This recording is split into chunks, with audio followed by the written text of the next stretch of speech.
Doctor, we need to talk about Johnson in 14. What seems to be the problem? Well, he was admitted last night because he banged his head at work. He's a carpenter, and they were installing these new cabinets at some office downtown. Well, anyway, he fell and bumped his head real good on a counter. You remember him, right? Yes, I treated him for Right. Well, anyway, his condition looks like it's deteriorating. I was just in his room, and he's cold and clammy, and his vitals have changed. Now, we gave him some medication for his pain, and last night's CT scan came back normal. He seemed fine this morning, but now he looks terrible. Melanie, please. What do you need from me?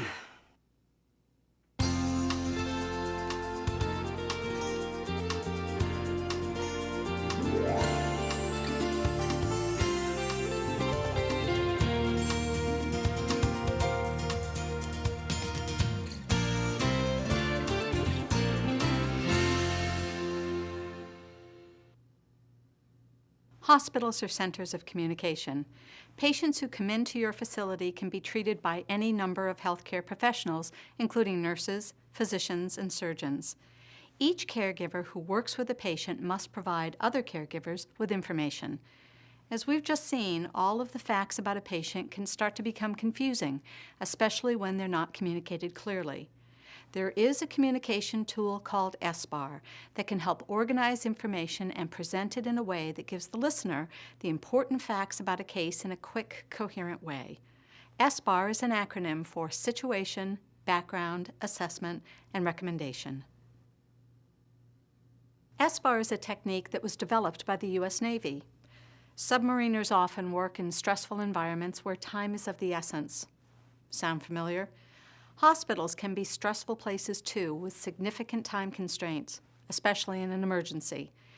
During the course of this video, you'll learn how to use Sbar in a number of situations, including calling for a rapid response team, physician-to-physician communication, contacting an on-call physician,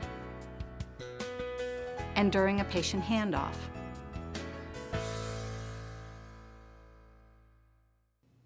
We'll also take a closer look at the final step in the Sbar process, making a recommendation. When you use Sbar, you're presenting information in a specific, organized way. Here's a brief step-by-step. First, you want to state the situation. I have a patient who's complaining of chest pains. You give a little background, making sure the information is relevant to the current situation. His blood pressure is 80/60. His heart rate is 68, and his oxygen level is only 92%. Next, you give an assessment. I think this patient may be headed for a heart attack. Finally, give a recommendation based on your observations. I want you to examine this patient, and I think he needs an EKG and CPKs.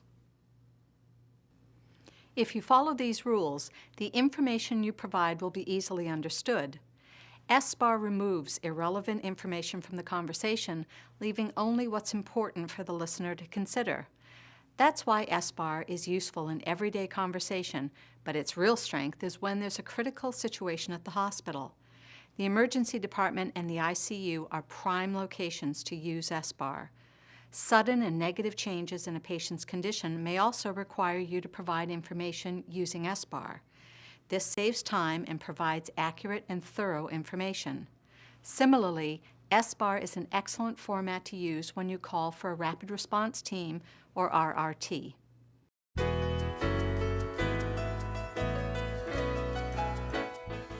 You may work in a facility that has a rapid response team.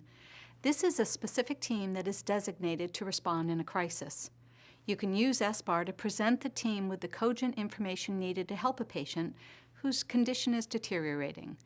Let's take a look at a situation where the Sbar tool would have been helpful. Yeah, hi, this is Anita Sacco on 7. I have a patient here who is presenting with symptoms of a heart attack, and I need the rapid response team now. Here, please, thanks. Hang on a minute. What are the patient's vital signs? Okay, hang on, let me just check my chart. Why don't you have this information ready? How can I respond to an emergency if I don't have the information I need? The rapid response team needs critical information to assess the situation.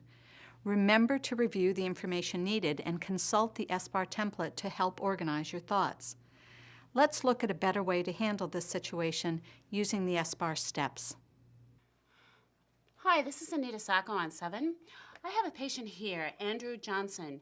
His blood pressure is 180/80 and his heart rate is 110. His skin is clammy and he's becoming anxious and confused. The patient was not previously on oxygen, but his O2 sats are in the low 90s and dropping. I believe he may arrest soon, and I need the rapid response team. I have the information I need. We'll send the rapid response team right away.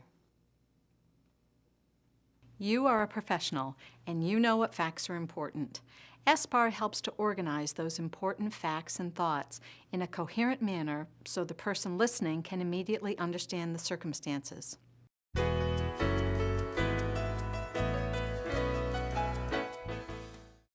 So far, we've focused on nurses using Sbar, but anyone in the hospital with information about a patient should use the tool to help improve communication. Physicians routinely discuss patients with each other, and using Sbar can crystallize what's important and what steps to take. Here are two physicians who try to communicate without using the Sbar technique. Okay, we have the results of Johnson's CT scan and everything looks normal. What about his heart? I'm sorry? Johnson's the one who needed the RRT last night. He had chest pain and erratic vitals. Remember? Oh, right. I forgot that was the same patient. I don't have the RRT report completed yet, but we put him on 2 liters of oxygen and gave him something for his blood pressure. All right. Just call me when you have the information ready. Let's see if the Sbar technique can help these doctors communicate more effectively. Okay, I have some information for you regarding Andrew Johnson, who's in your care up on 7. He initially came in for a blunt head trauma and signs of incoherence. Since then, he's had respiratory and cardiac difficulty, which required an examination by the rapid response team. For the head trauma, a CT scan has come back normal, and the RRT report is being completed as we speak. But I can tell you that we put the patient on 2 liters of oxygen and gave him 50 milligrams of Lopressor for his blood pressure. In the meantime, I recommend further observation for both the head trauma and chest pain. Thank you, doctor. We'll keep him here for another 12 hours. In the meantime, can you get me that RRT report? Absolutely. Using Sbar saved time for both physicians and provided a clear synopsis of Mr. Johnson's case. Sbar is especially useful in these situations where the care of a patient is transferred between shifts, floors, or staff members.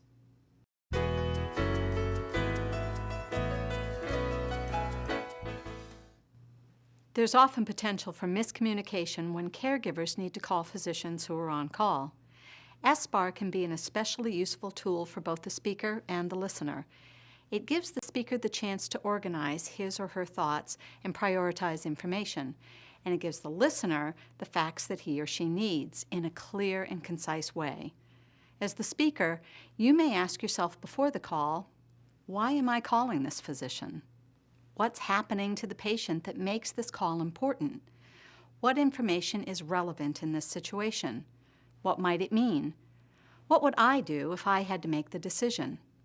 In the following scene, a nurse recognizes there's a problem with her patient and she needs to contact the physician. Mr. Johnson at 14 isn't looking too good. His heart rate's dropped to 52 and he's complaining of pain in his left arm. I should call Dr. Anderson. Ugh, it's after midnight. I hope I don't wake him up.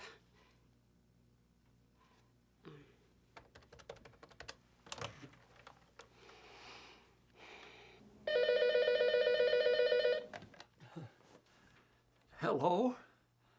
Dr. Anderson? Hi, this is Anita. I'm taking care of a patient of yours, Andrew Johnson. He was admitted a couple of days ago because he fell at work and he hit his head on a cabinet. Do you remember him?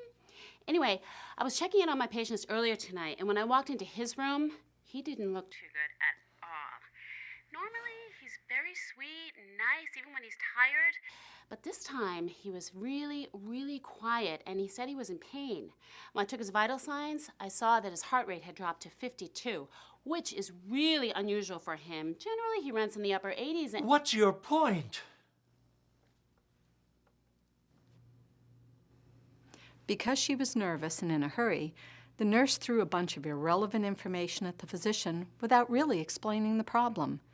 After a rambling digression filled with unneeded information, she finally got to the patient's current situation, which was the point of the call. Had the nurse taken a moment to collect her thoughts and reviewed an Sbar template, she would have been able to communicate more clearly. You know, I should review the chart before I give him a call.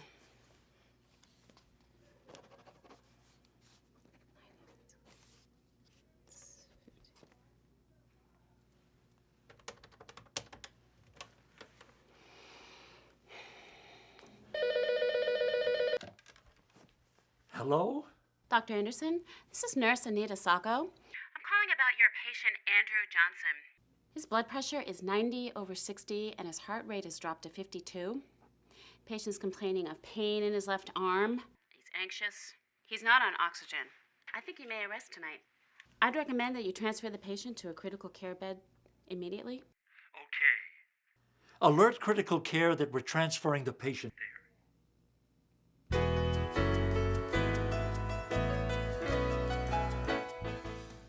The Joint Commission on the Accreditation of Healthcare Organizations has made patient handoffs a national patient safety goal. Sbar can help ease these transitions by providing relevant information in a brief, clear way. Remember, these handoffs require caregivers to provide time to ask and answer questions. By using Sbar, you may be able to answer most questions before they're asked. Okay, Johnson at 14 is unstable and needs to be watched. He was admitted after a fall and head trauma at work and has had a couple of instances of chest pains and unstable vitals. We called an RRT for him last night, so keep an eye on him. And 16 is Miller, and he's Wait, stable. which Johnson was that? There are two on the floor. Andrew Johnson. Andrew at 14? Okay, and what were his vitals at last check? Well, it's all in the chart. Can we move on, please? So anyway, Miller in 16 is stable now, and there's... In that last scene, the information provided was vague and confusing. If the nurse leaving the floor had used Sbar, then the nurse starting her shift would have understood why the RRT call was made, what bearing it had on the patient's care, and what steps to take from there. Okay, next is Andrew Johnson in 14. He was admitted after falling at work and hitting his head. The patient is stable now, and at last check his blood pressure was 130/80, and his heart rate was in the 70s. We called the RRT last night to treat him, and he's since stabilized. Still, his condition's unsettled, so you'll need to keep an eye on him over the next 8 hours or so. Okay. Do you have the report from the RRT visit? Oh, yep, it's right here. Would you like me to go over it with you? Yeah. Okay. So we've listed out the different... We've examined several instances when you can use Sbar to help improve communications in your facility. Remember, you want to explain the situation, provide relevant background for context, make an assessment from your point of view, and offer a recommendation for what to do next. Finally, let's take a close look at that last step in the Sbar template, recommendation. Many caregivers who start using Sbar are intimidated by making a recommendation, especially when there's a power imbalance between the speaker and the listener. You may not feel it's your place to make a recommendation, or you may worry that the recommendation you make is incorrect. Let's look at how one nurse hesitates in making a recommendation that could affect the patient's outcome. I don't like what's going on with Mr. Johnson in 14. His vitals are all over the place, and I think he may have a heart attack. Well, you should call Dr. Anderson right away and make him aware of his condition. I know, but how can I make a recommendation to him? He's been here for like 20 years, and I'm still in my first year here. Why would he want to hear from me about this? Plus, what if I give him bad information? It could make things worse. It's natural to worry about making the recommendation, but remember, you are not making a final decision. You are the closest to the situation, and the purpose of this final step in Sbar is to outline your conclusions based on the information you have. It's up to the physician or the rapid response team to decide how to act. Something as simple as saying, I need you to check on the patient now is a proper recommendation. Offer your recommendation with relation to the patient. Even if the physician rejects it, it's okay. Now we'll watch as the nurse in the previous scenario correctly follows the recommendation step. I don't like what's going on with Mr. Johnson in 14. His vitals are all over the place, and I think he may have a heart attack. Well, you should call Dr. Anderson right away and make him aware of his condition. I know, but how can I make a recommendation to him? He's been here for like 20 years, and I'm still in my first year here. Why would he want to hear from me about this? Plus, what if I give him bad information? It could make things worse. Well, maybe, but you still need to tell him what you see and what you think. It will help him understand the situation, even if he doesn't agree with you. That's true. Okay, can you keep an eye on my patients while I make the call? Oh, sure. Thanks. Sbar is a communication tool, so the best way to learn it is to practice it often. Use it when you make phone calls, in emails, when writing memos, or any other time you have to communicate. Once you get the hang of it, you'll find that communicating in critical situations will become more orderly and take less time.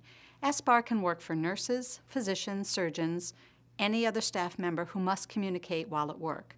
Clear, effective communication will save lives and make all of our jobs easier.